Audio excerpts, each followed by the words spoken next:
अस्सलाम वालेकुम सर। वालेकुम अस्सलाम। सर आपकी आवाज़ बहुत स्लो आ रही है। नेट का कोई इशू हो सकता है, क्यों स्लो आ रही है?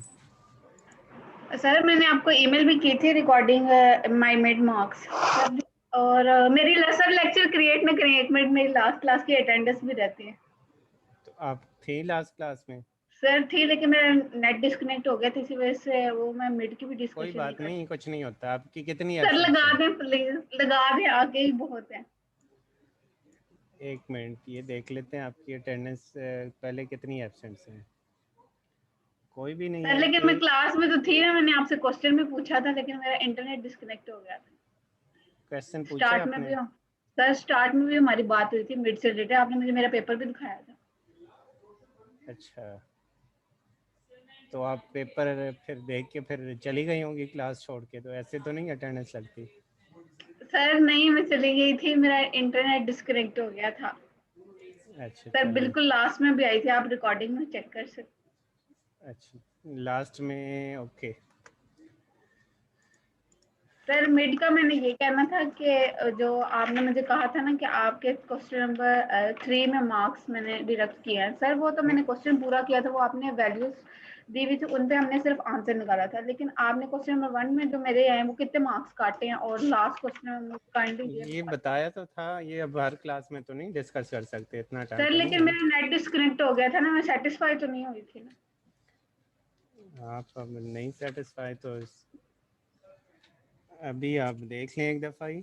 और ये बार बार तो हम डिस्कस नहीं कर सकते ना कि आप एक एक चीज़ याद करें फिर अगली क्लास में दोबारा बताएं। सर मैंने क्लास के बाद आपको फौरन ईमेल भी की थी, लेकिन आप शायद चले गए थे फिर। हाँ, अच्छा चलें अभी देख लेते हैं। सर वालेकुम अस्सलाम। जी वो लास्ट रिकॉर्डिंग एक्सेस नहीं हो रही, लास्ट दो तीन। लास्ट अच्छा, क्या नहीं हो रहा? वो जो लेक्चर नहीं अपलोड LMS पे, क्यों नहीं हो रहा? आपने कब चेक किया? मैंने रात को चेक किया। रात को ना चेक करें ना, अभी आप चेक करें, देखें होता है कि नहीं। मैंने मैं ट्राई कर। वो हो जाता है सम टाइम, वहाँ से कोई मसला आ जाता है। अब चेक करें, अब अवेलेबल होगा। कौन सा लेक्चर आपने देखना है? वो सर जो इंटरपोलेशन के 3 लेक्चर अपलोड हैं और लास्ट जो अच्छा, था वो आप भी। देख लें, अगर कोई मसला हो फिर मुझे बताएं। अब मैंने वहाँ से वो रिकवर कर दिए हैं जो मसला था। ओके। जी।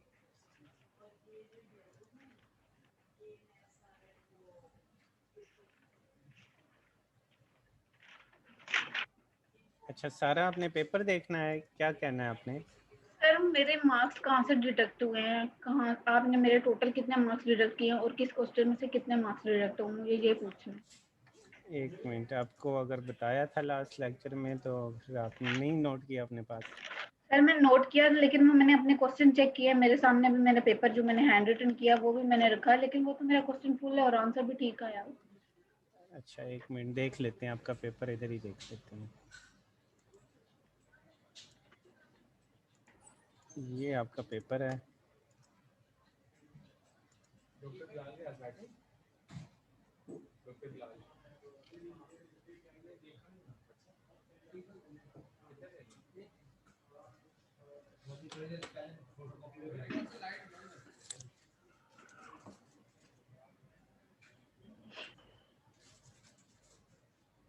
क्वेश्चन 1 का तो आपको बताया था कि आपकी कैलकुलेशन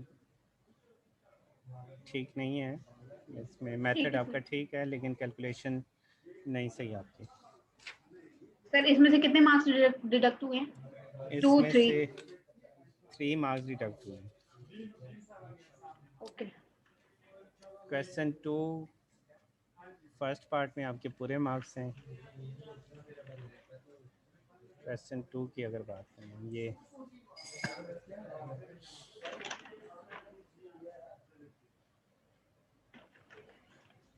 सेकंड पार्ट में न्यूटन बैकवर्ड डिफरेंस फार्मूला,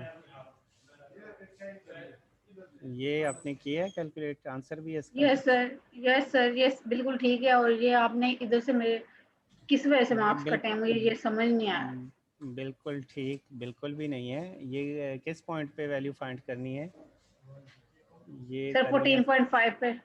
14.5 पे। अच्छा 14.5 पे वैल्यू इन दो पॉइंट्स के दरमियान में होनी चाहिए। ठीक है, ठीक है सर। 69 से लेके 74 तक। जी। अच्छा आपकी वैल्यू आई है, क्या वैल्यू आई है? ये सर ये तो कैलकुलेशन में मिस्टेक हो सकती है ना सर, इतने इसके 2 नंबर तो नहीं ना काटने चाहिए। आपने पहले क्वेश्चन में मेरे 3 मार्क्स काटे हैं सर, मेथड तो पूरा ठीक है, लेकिन आप वो क्वेश्चन मुझे फिर पूरा सॉल्व हुए दें कि मैं उसको चेक करूं कि मेरे कहाँ से क्यों कहाँ पे ये मिस्टेक हुई। मुझे तो कैलकुलेशन में मिस्टेक। पूरा सॉल्व क्वेश्चन आपको कोई नहीं मिलेगा, क्योंकि ये हर स्टूडेंट का अपना क्वेश्चन था।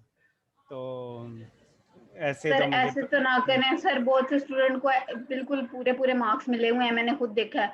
तो सर अगर ठीक हो कैलकुलेशन तो की तो ना करें। आपका ये आंसर अगर ठीक हो तो आंसर आपको भी मिलने थे पूरे मार्क्स। आपके मार्क्स हम क्यों काटेंगे ऐसे बिला वजह? सर क्वेश्चन नंबर 1 में सर पूरा मेथड मेरा ठीक है, बच्चे ऐसे भी हैं जिनको पूरा मेथड का भी नहीं पता, उसमें कैलकुलेशन में तो 3 मार्क्स तो ना कटे सर, आप एक काट दें, 0.5 मार्क्स अच्छा, काट दें। यहाँ से आपके 2 मार्क्स काटे हैं, इसमें आपको 3 नंबर मिले हैं, और जो दूसरा पार्ट है इसके आपके पूरे नंबर आपके लगे हैं। अब सर अगर लेकिन ऐसे ये उस पर आए तो ये जो क्वेश्चन फर्स्ट पार्ट है ये भी आपका गलत है। ये जो है 2.75 पे फंक्शन की वैल्यू, हाँ ये ठीक है, सही लग रही है, ये सही है। सर प्लीज ऐसे ना करें, मैंने इतनी मेहनत से किए हैं। तो क्वेश्चन मार्क्स क्वेश्चन आपके नंबर कम 1। तो नहीं है? आपकी क्लास में हाईएस्ट मार्क्स हैं 23 और आपके 20 बन रहे हैं, तो ये कम तो नहीं है। सर क्वेश्चन नंबर 1 में कैलकुलेशन का 1 नंबर काट लें आप प्लीज, बाकी नंबर तो देना मुझे, मैंने पूरा नहीं, वो क्वेश्चन किया हुआ है सर। सबके लिए एक ही क्राइटेरिया है, जिनके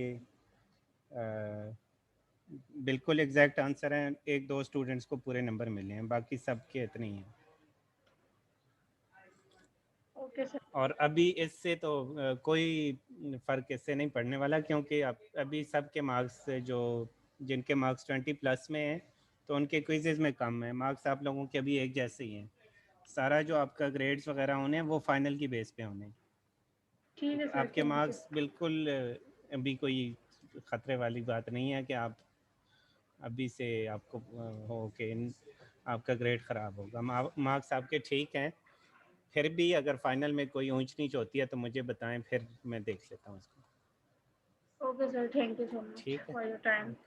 जी।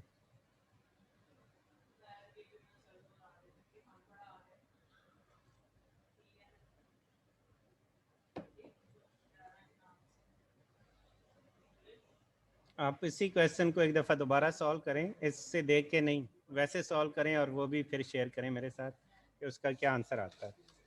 Okay sir. ठीक है, हम डिफरेंस देख लेते हैं कि कितना डिफरेंस है आपकी जो वैल्यूज़ हैं वो एग्जैक्ट सोल्यूशन से कितनी दूर हैं।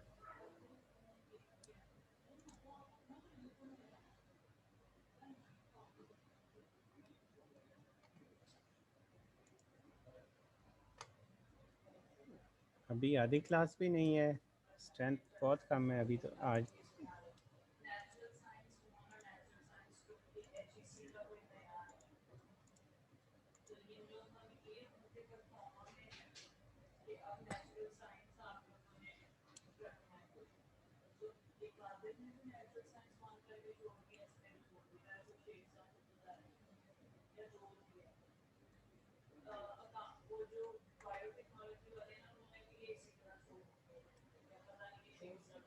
अच्छा अटेंडेंस ले लेते हैं, उसके बाद आज के लेक्चर की तरफ आते हैं। Abdurrahman, Ahmad Zaheer Bhatt, Ali Abdul Salam,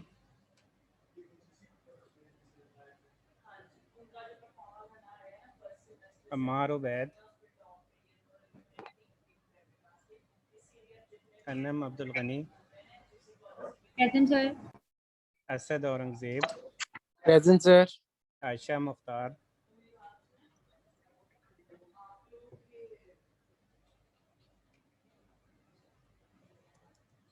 present sir Ayesha Mukhtar. Danish Ahmad,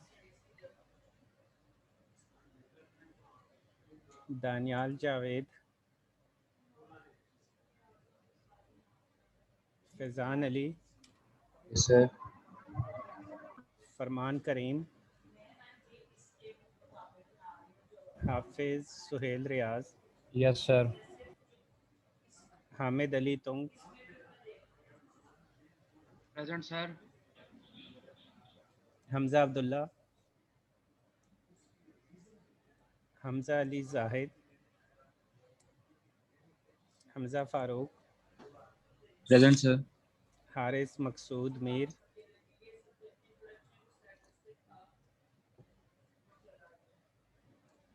Hasan Tariq, Present, sir. Hasan Chaudhary Tariq. Mohammad Ali Chaudhary, Present, sir. Mohammad Arsalan Nasir, Present, sir. Mohsin Ali, Mohammad Hasnain, Present, sir. Mohammad आफाक Nasir, Mohammad Bilal, Present, sir. Mohammad Hamza Farooq, Mohammad Nasir, Present, sir.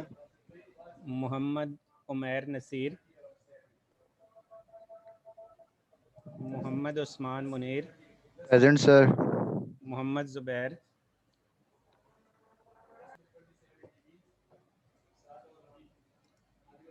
Numan मंशा,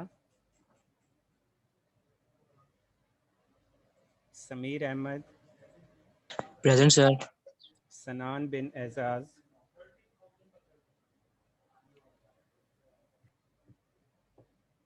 सारा अरशद, सैरिश रियाज, शानज़े अंजुम, शायान अब्दुर्रऊफ,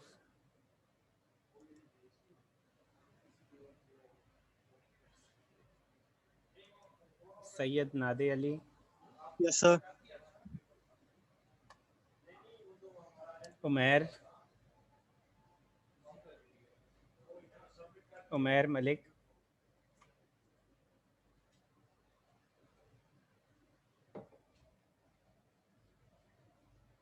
उसामा शफ़ी, वसीम, ज़ैनुल हसन खोकर, ज़ुबैर मोहम्मद,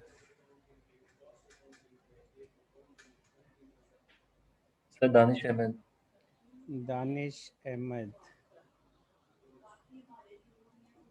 जी, किसी और की अगर नहीं अटेंडेंस हुई तो वो अभी बता सकते हैं।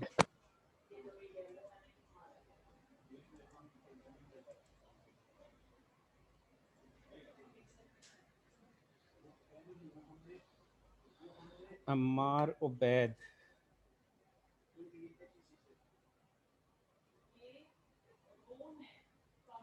आयशा मुख्तार, अच्छा मोहसिन अली। मोहसिन अटेंडेंस हो गई आपकी, अगर और कोई क्वेश्चन है तो वो आप पूछ सकते हैं।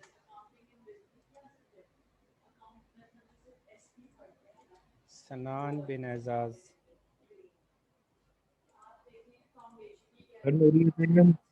जी हो गई आपकी अटेंडेंस, लगा दी।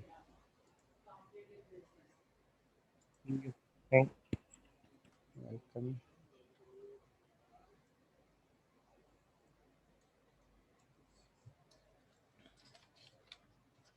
अच्छा, अब आ जाते हैं अपने टॉपिक की तरफ, आज के टॉपिक की तरफ। उमैर मलिक, जी Umair.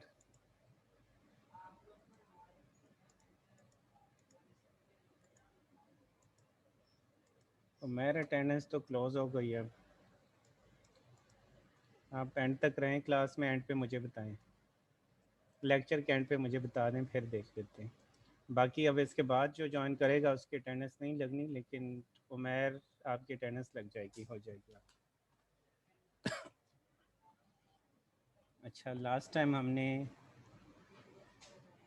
Numerical differentiation by Newton's backward difference formula पढ़ा था, तो आज उसी टॉपिक को हम कंटिन्यू करते हैं।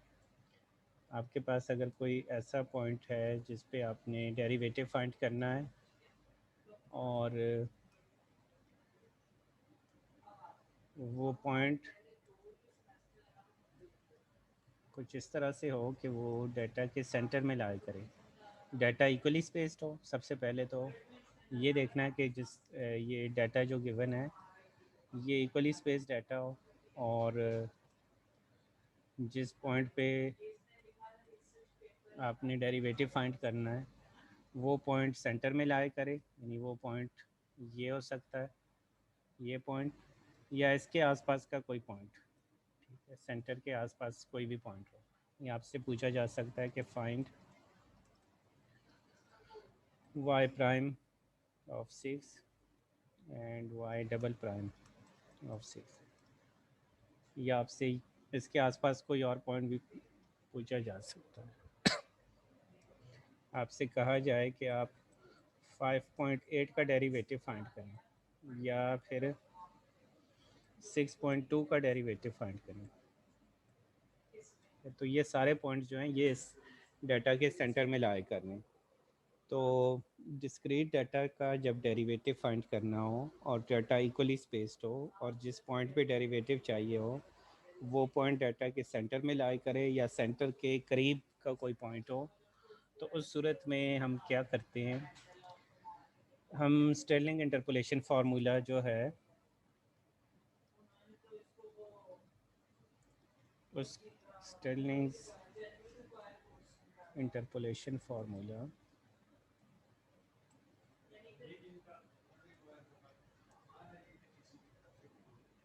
अच्छा, अब यहाँ पे भी हमारे पास दो ऑप्शंस हैं। एक तो ये है कि हम इस डाटा को यूज़ करते हुए एक पॉलिनोमियल बनाएं,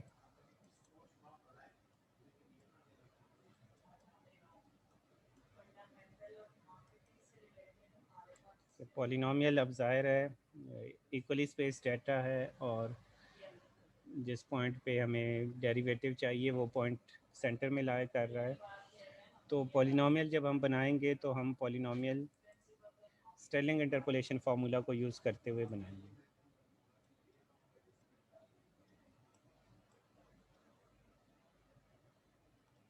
ठीक है, पॉलिनोमियल आपने बना दी, जो भी पॉलिनोमियल आए आपके पास उसका हम डेरिवेटिव लें।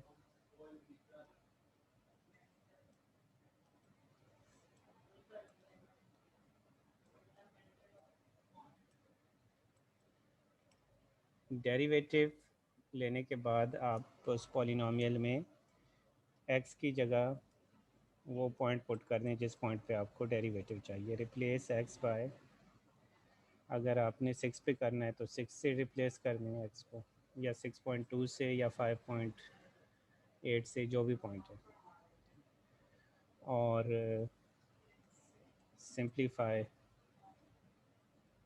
करें इसको।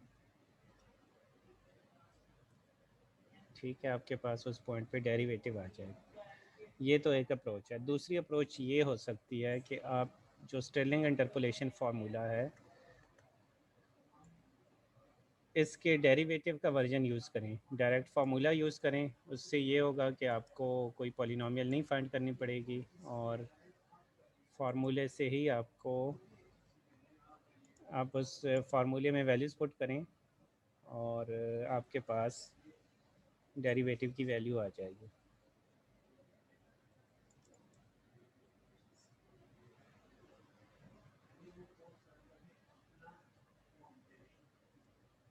फार्मूला कौन सा यूज़ करना है आपने,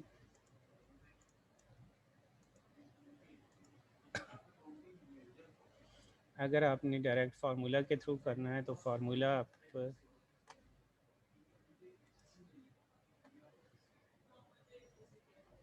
अच्छा, जनरल फार्मूला ये है, जब आपके पास जो पॉइंट है, जिस पॉइंट पे डेरिवेटिव चाहिए, ये सेंट्रल पॉइंट ना हो अदर देन मिड पॉइंट, कोई और पॉइंट हो। यानी यहाँ पे जो एग्जांपल हमने डिस्कस की उसमें अगर 6 के अलावा कोई पॉइंट हो, 5.8, 5.9 या 6.2 या कोई भी पॉइंट हो, लेकिन x और x0 अगर दो डिफरेंट पॉइंट्स हों तो फिर ये फार्मूला यूज़ होगा। और इसके मुकाबले में अगर x और x0 एक ही पॉइंट हो तो फिर p 0 हो जाता है, फिर ये फार्मूला रिड्यूस होके इस तरह से बन जाएगा। ठीक है, यहाँ जहाँ p था p 0 हो गया, तो ये फार्मूला कम होके ये बन जाएगा। ये उस सूरत में होगा जब x और x0 एक ही पॉइंट हो। इसी तरह अगर आपने सेकंड डेरिवेटिव फाइंड करना हो तो ये सेकंड डेरिवेटिव का फार्मूला होगा। ये उस सूरत में होगा जब x और x0 दो डिफरेंट पॉइंट्स हों, और अगर x और x0 एक ही पॉइंट हो तो फिर फार्मूला रिड्यूस होके ये बन जाए। इस आप जब फार्मूला यूज़ करके करते हैं तो इसमें ये है कि आपने सिर्फ ये first difference, second, third difference यानी डेल्टा स्क्वायर, डेल्टा 4, डेल्टा 6 इनकी वैल्यूज़ फाइंड करनी है और फार्मूले में पुट कर देनी है, तो ये यहाँ से काम काफ़ी आसान हो जाता है। हम एक क्वेश्चन कर लेते हैं इससे रिलेटेड, जिससे ये क्लियर हो जाएगा। ये क्वेश्चन है, obtain the value of f prime 90। Abdurrahman. अस्सलामुअलैकुम सर। वालेकुम सलाम।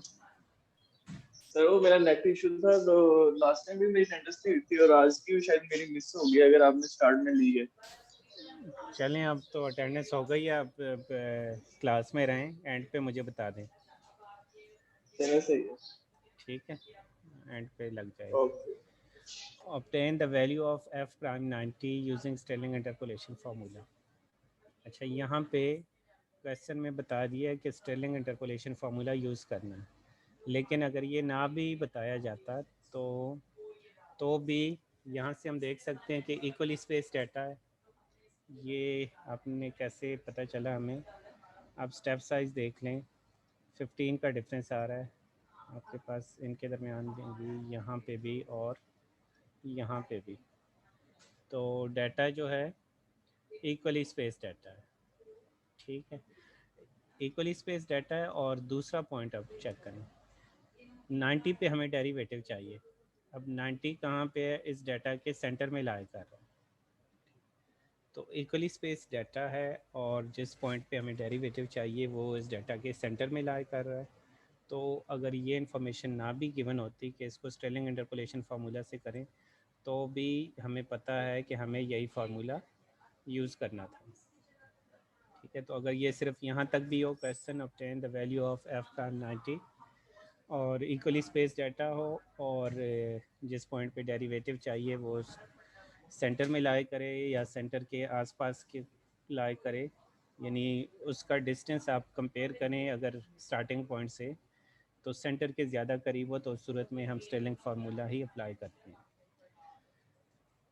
तो फार्मूला अभी हमने डिस्कस किया है, जो फार्मूला है इसका जनरल फार्मूला ये है, dy by dx is equals to 1 over h delta y naught plus del y minus 1 over 2 next term. अच्छा, ये तो जनरल फार्मूला है, और अगर ये p x और x0 एक ही पॉइंट हो तो p 0 होता है, फिर हम ये फार्मूला यूज़ करेंगे। इस केस में भी हम ये फार्मूला ये वाला यूज़ करेंगे क्योंकि यहाँ पे x और x0 एक ही पॉइंट है। हमें पता है कि जब स्टेलिंग फार्मूला जब यूज़ करना हो तो उस सूरत में x0 जो है वो हमारे पास कौन सा पॉइंट होता है जो इस डाटा के सेंटर में लाई कर रहा है। तो यहाँ पे आप देख लें कि 90 जो है इस डाटा के बिल्कुल सेंटर में लाई कर रहा है, तो 90 अब इस केस में हमारा x0 है, और जिस पॉइंट पे आपने डेरिवेटिव फाइंड करना हो वो x होता है, x0 ये 90 है और x जो है वो भी 90 है।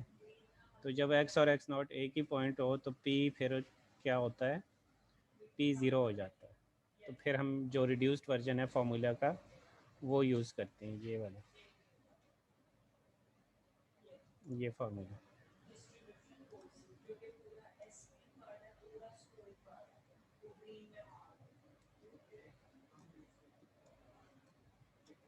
ठीक है, ये फार्मूला हम यूज़ करेंगे।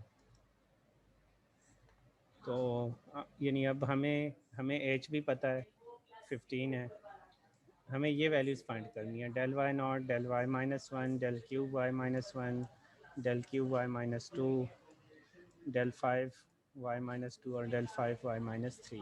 तो इसके लिए हम डिफरेंस टेबल बनाते हैं।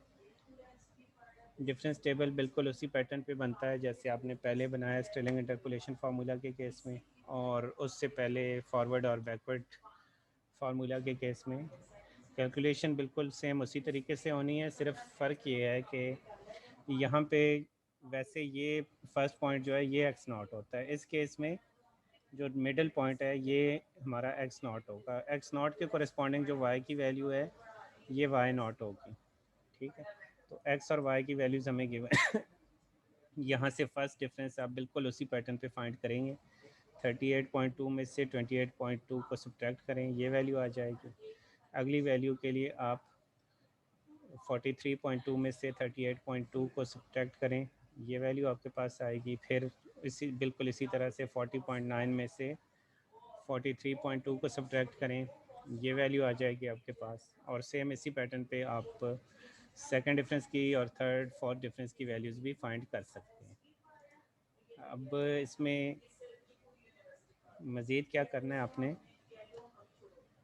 कि अच्छा, अब यहाँ से देख लें, ये जो वैल्यूज़ हैं इस फार्मूला में, स्टेलिंग फार्मूला में हम ये वाली वैल्यूज़ यूज़ करते हैं।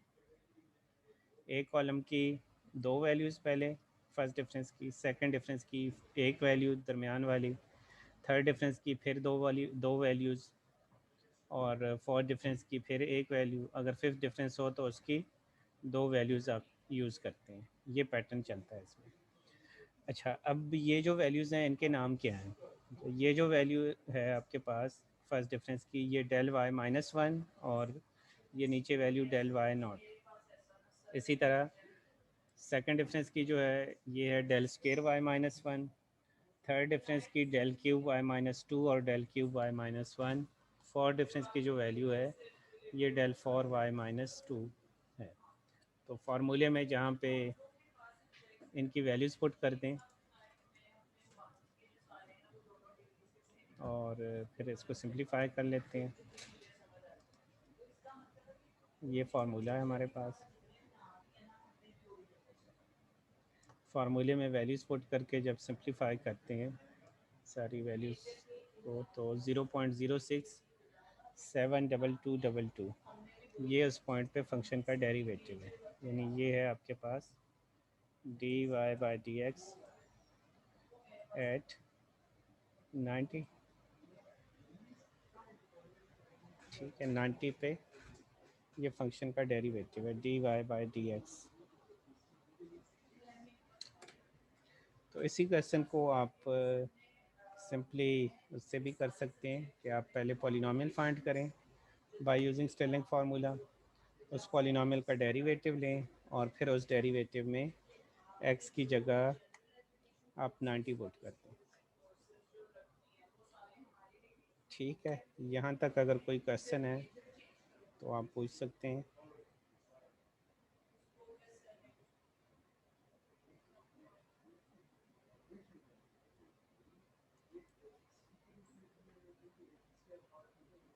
Numan Mansha, sir ji h is equal to 15 कैसे है? ये आप यहाँ से देखना है ना अपने डाटा, जो स्टेप साइज़ है एक्स की दो वैल्यूज़ के दरमियान डिफरेंस कितना है, यहाँ से आपको पता चल जाए। ये 15 है, ये 15 होगा थ्रू आउट। अगर ये एक जैसा ना हो तो फिर ये डाटा इक्वली स्पेस डाटा नहीं होता।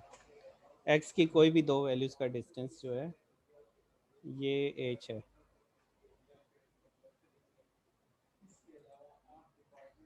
अब्दुर्रहमान,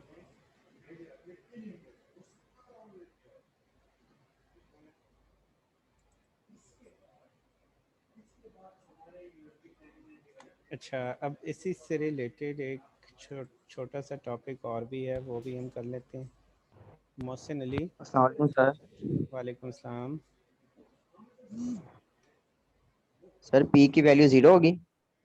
पी इस केस में 0 था। हाँ, ओके सर। जब x और x नॉट एक ही पॉइंट हो तो p 0 हो जाता है। इस वजह से वो फार्मूला ज़रा रिड्यूस हो जाता है, वरना अगर ये पॉइंट डिफरेंट्स हों तो फिर फार्मूला थोड़ा सा लेंथी होता है।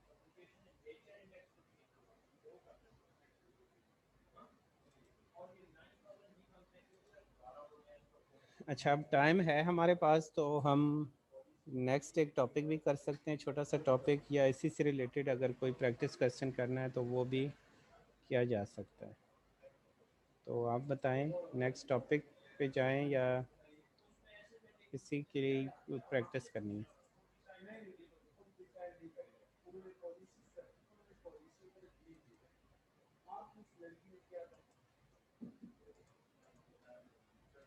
जी नुमान। सर जी प्रैक्टिस क्वेश्चन दे दें। प्रैक्टिस फिर करना भी है, ये नहीं कि आपको जमा होते जाएं और नहीं आप। नहीं, वो साथ साथ कर रहे हैं सर। अच्छा, ये जो मैंने डाटा लिखा है, आप इसमें से आप लिखें, फाइंड करें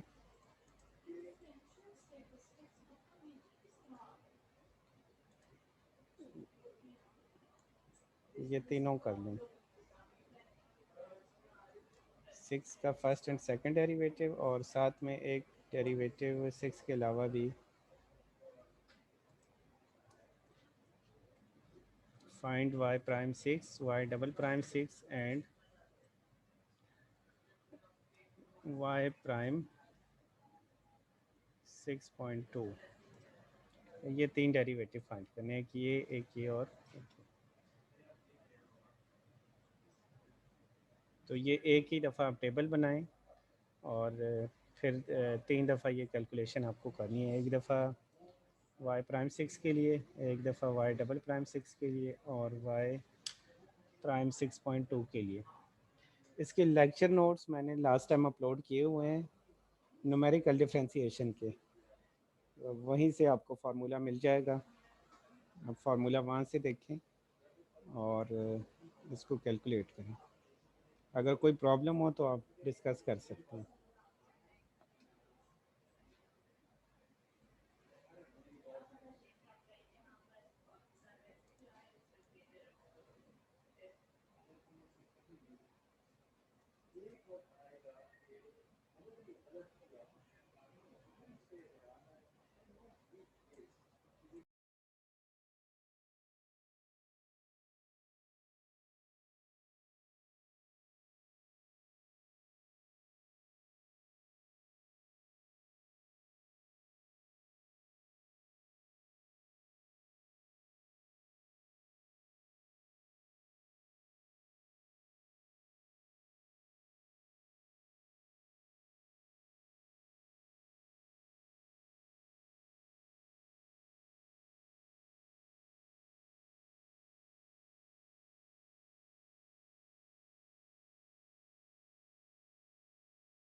ज़ुबैर मोहम्मद।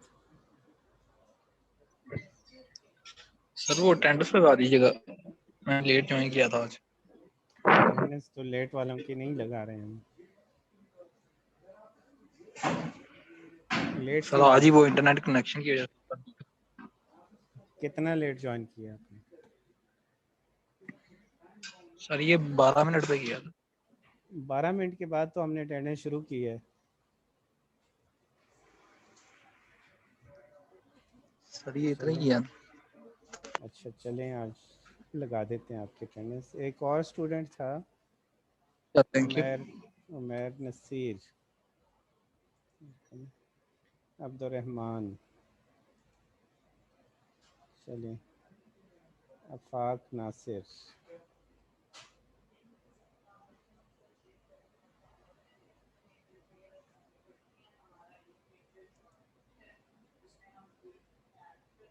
अटेंडेंस हो गई है अब तीनों की, ज़ुबैर मोहम्मद, आफाक नासिर और अब्दुर्रहमान। अटेंडेंस के अलावा कोई क्वेश्चन है तो वो आप पूछ सकते हैं।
जी हमजा अली जाहिद। वालेकुम सर। वालेकुम सलाम। सर मेरा बार बार नेट इशू आ रहा था तो वो अटेंडेंस लगवानी थी। अटेंडेंस तो हो गई है, अब कौन सी अटेंडेंस? या सर वो जब हो रही थी तब मेरा नेट इशू आ रहा था सर, वो बोल नहीं सका। अब जाके नेट ठीक हुआ। अच्छा चलें मान लेते हैं, फिर लग जाएगी आपकी attendance. Okay sir, thank you. और सर ये प्रैक्टिस क्वेश्चन है या क्विज है? ये प्रैक्टिस क्वेश्चन है। ओके जी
जैनुल हसन।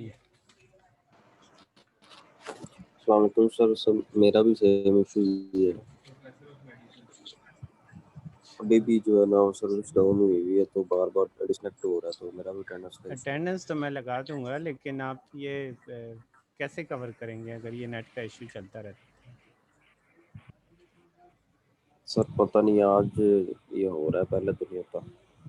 अच्छा चलिए अटेंडेंस मैं लगा दूंगा, लेकिन ये आप अगर ऐसे करेंगे तो आप कवर नहीं कर पाएंगे फिर। नहीं सर, रिकॉर्डिंग वाकई इंटरनेट का इशू है। चलें लगा दी आपके अटेंडेंस।